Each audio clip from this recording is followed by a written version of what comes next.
Hello guys, welcome back to another brand new video. বাংলাদেশের match রয়েছে দুটো প্রস্তুতি ম্যাচ বিশ্বকাপের আগে, যেটা একটা হচ্ছে ইউএসের সাথে এবং আরেকটা রয়েছে ভারতের সাথে। ইয়েস, ভারতের সাথে ম্যাচটা হওয়া বাংলাদেশের অনেক গুরুত্বপূর্ণ বলছি আমি, এবং আমার কাছে পার্সোনালিও মনে হয়, কারণ বাংলাদেশ কেমন পারফরমেন্স করবে ওয়ার্ল্ড কাপে সেটা আমরা প্রস্তুতি ম্যাচই বুঝতে পারবো যদি ভারতের সাথে একটা কম্পিটিশন বা একটা ভালো ম্যাচ বাংলাদেশ খেলতে পারে। এছাড়া যদি বলি ইউএসের কথা, ইউএসের সাথেও একটা 50-50, কোনো দলকে ছোটো করে আমি দেখতেছি না, কারণ সামনে বাংলাদেশ ভাই, ওদের বিশ্বাস নেই। ওরা কোনো সময় বড় দলকে হারায় দেয়, আবার কোনো সময় ছোট দলের কাছেও হেরে যায়। বাট দুটো ম্যাচে খুব গুরুত্বপূর্ণ, দুটো ম্যাচে ভালো করতে হবে। এর সাথে সাথে বাংলাদেশের বিশ্বকাপ জার্নিটা সেটাও কিন্তু অনেকটা নির্ভর করবে এই প্রস্তুতি ম্যাচগুলোর ভিতরে, কারণ আমরা দেখতে পারবো যে বাংলাদেশ কেমনটা প্রস্তুত বড় বড় ম্যাচ খেলার জন্য। কারণ ভারত একটা মাইটি টিম, আমরা জানি তাদের এগেনস্টে যদি আমরা একটা ভালো ওয়ার্ম আপ ম্যাচ খেলতে পারি, আশা করি আমরা মেইন ম্যাচগুলোতে বড় বড় টিমের এগেনস্টে ভালো করব।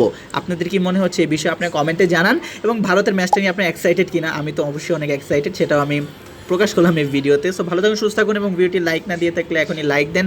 চ্যানেলের সাথে যুক্ত হয়ে যাওয়ার জন্য সাবস্ক্রাইব করতে ভুলবেন না। দেখা হচ্ছে নেক্সট ভিডিওতে।